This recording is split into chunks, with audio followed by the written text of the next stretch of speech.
End of lap 1 on Wild Woods. Papa Oof finding a way to create a little bit of distance between him and some of the heavy hitters on the track.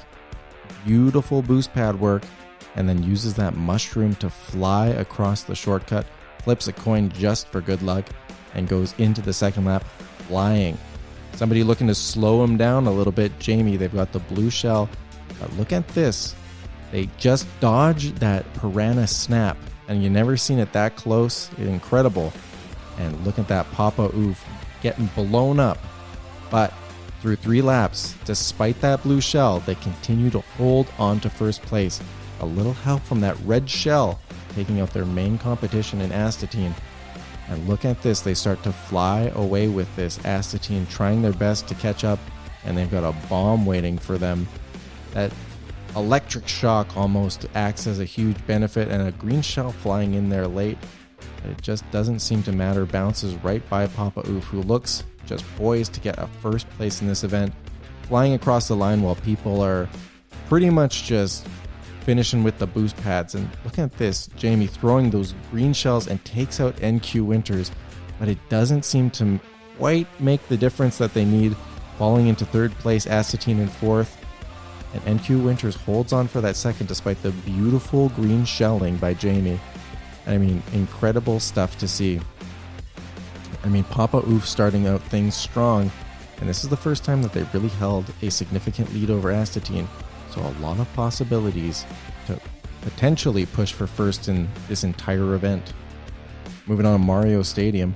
Seeing something I've never seen before, a red shell flying backwards on the opening corner. That's something you usually see when somebody crosses the line, but Carly seeming to just choose to throw back that red shell. It connects with Pup. Not really necessarily the strategic play you'd make to come in the top 5 on the racetrack, but definitely a top 5 plays of the week style play, and I really respect just going for it and being a little crazy like that.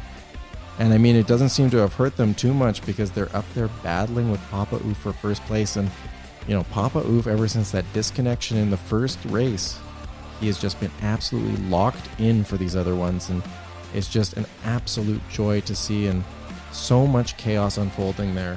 Astatine using that just beautiful mushroom work coming around those corners, and they are really desperate to get their hands on Papa Oof and take back that first place spot. But Papa Oof racing too dang well. Look at the gap that he is putting up between some of the racers on the track and Carly, closest one.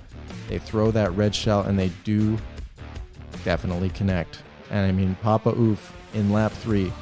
Let's look at this Astatine. He did that beautiful mushroom work before, but look at this. The first time that we've seen him look a little sloppy, and you remember those comments about practicing, maybe it would have helped out a little bit there. But look at this, Carly and Papa Oof, they have been battling it out. Does Carly have some trick up her sleeve, some item that could steal first? I don't know. Look at this. That beautiful bomb blows up Carly, and even though she's been in second place the entire time, stolen from her by the other dry bones, Astatine. And I mean, Papa Oof, perfect through 2 events. So far, he has been locked in, and it's not just that he's been winning these events, but when you look at the mini-map, he has just been taking off and just making huge distance between some of them. Beautiful racing. I can't say enough good things. Nerd, Carls, and NQ Winter all battling it out for that third spot, and that has huge implications for who's going to stay on the podium. We're back at Coconut Mall. Carly, lucky number 2 for her. She had a perfect 2 events. The showcase she has absolutely shown up for and really impressed, but I think it was just that first week at Coconut Mall left a sour taste in her mouth. Her favorite track, she didn't perform well. And look at this. It looks like a different Carly, that boom box. She flies around the bomb, and she's doing so well, but a snap of a piranha's jaws and she flies off into the concrete. That's going to rattle her. As we can see, Papa Oof up in front, really building up a big lead. He jumped to the end of second lap. Papa Oof already crossing the line while chaos is unfolding. Astatine just using that piranha to really close the gap a bit. And as we go into the final corner, Pup Nerd and Astatine battling it out, trying to catch up with Papa Oof, but a lightning strikes and Astatine falls down into second place. Carly, she was racing so well, but that banana, then the car, then the lightning. boy, it would have been a dream weekend if she was able to podium on here or come in 4th or 5th. It's just not in the cards for her. A much better race than the first week, but that difficulty drops her off the podium and puts Nerd up in 3rd. And that is a huge, huge difference maker in terms of the potential podium going into the final event. Nerd now has the chance to lock in a 3rd place overall, which would be huge given the struggles he had in the first event of week 2. We move on to TikTok Clock.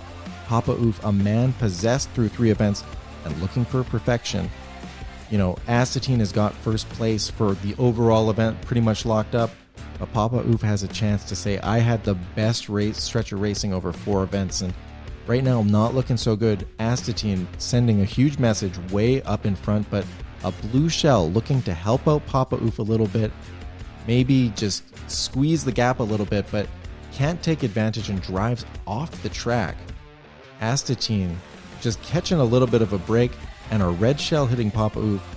Right now, I mean, you look at the mini-map, it looks like an impossible task for Papa Oof. If he can even think of pulling off, you know, a first place, second place, anything, he is way back there, and he's had a little bit of bad luck.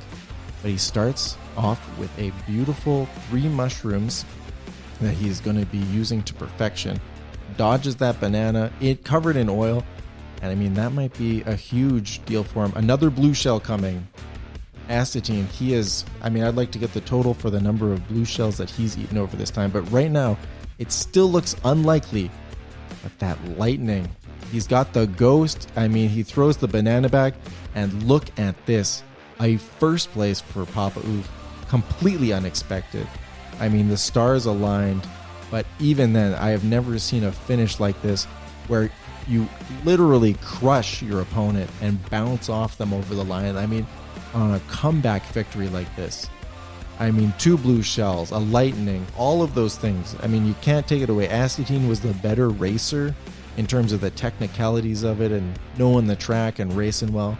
But the gods smiled upon Papa Oof, and I think there was something very special there. A perfect event. And I mean, this is the kind of thing that we're going to be debating. Who was the best racer over these 2 events? Astatine was the most consistent racer, but I mean, Bandana Papa Oof might be the best racer I've ever seen in my entire life. To be locked in and get, you know, a comeback victory like that, there's luck involved, but my goodness, crushing Astatine. It was incredible to see. I can't believe it. But pretty much perfect. Astatine 59 points, Papa Oof with 55, and Nerd in there with a comfortable 3rd. With that, an incredible showcase series wraps up, which has us really seeing that there is a heck of a lot of talent here. Starting with Astatine, but no doubt going all the way from top to bottom.